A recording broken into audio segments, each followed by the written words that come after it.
I'm Taylor Andrews. I'm going to explain how to perform the power clean. There's 5 positions for this. For the starting position, you have them stand with the feet placed between hip and shoulder width apart, with toes pointing slightly outward. Have them squat down with their hips lower than the shoulders and grasp the bar with a closed pronated grip. Place the hands on the bar slightly wider than shoulder width apart, outside the knees, with elbows fully extended. Place the feet flat on the floor, about an inch apart from the bar, and stand over the balls of their feet. And then have them keep their back flat, their traps relaxed, and the chest held up. And then keeping their hand in line with their spine, and then shoulders slightly in front of the bar and eyes straight ahead.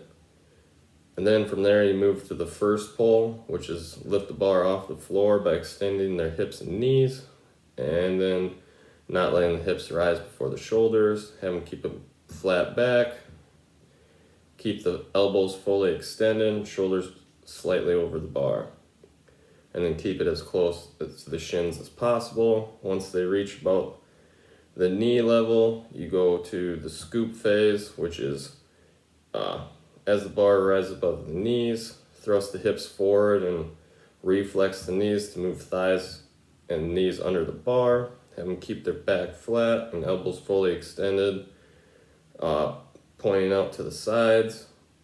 After that, you have the second pull, which have them jump upward, extending the hips and knees, and plantar flexing the ankles.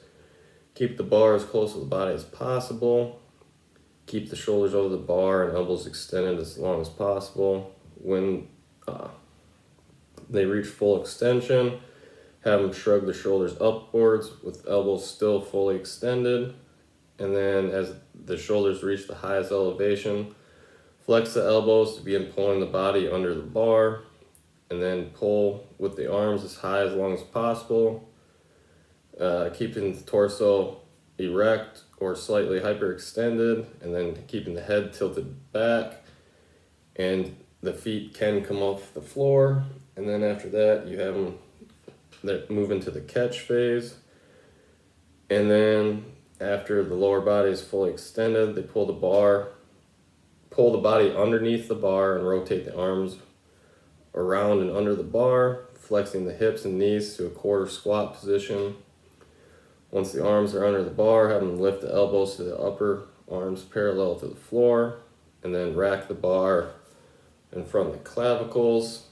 And then the torso should be erect, the shoulders slightly ahead of the glutes, and then a neutral head position and flat feet. And then once they gain control of it, have them extend the hips and knees so they're in that fully erect position.